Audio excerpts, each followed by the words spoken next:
வணக்கம் மக்களே, இன்னைக்கு நாங்க எங்க வந்திருக்கோம்னு பாத்தீங்கன்னா ஜாலியா மீன் பிடிக்க வந்துக்கிறோம் கடற்கரைக்கு.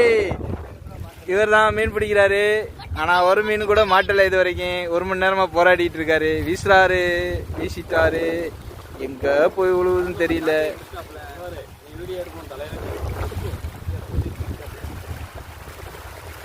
பெரிய மீன் மாட்டும்னு நினைக்கிறேன், பாப்போம். தூண்டி மாட்டிக்கிச்சான் இதுக்குள்ளேயும்.